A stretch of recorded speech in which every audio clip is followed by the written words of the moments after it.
ওর মুখ থেকে শুনবো তুলসিরাম সে 3 বাটি গরুর মাংস খেলো।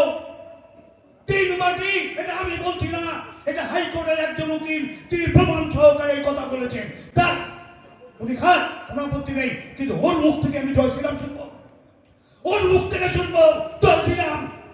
আর আমরা বোকার মতো জয় শ্রীরাম বলতে বলতে এই কর্তব্যটার পিছনে দৌড়াচ্ছি।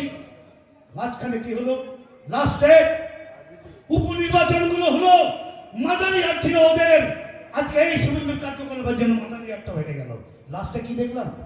কাঁথির খোকা বাবু, মেজ খোকা, তার নন্দীগ্রামে কাঁথিতে সমবায় নির্বাচন হলো। 109টি আসন ছিল।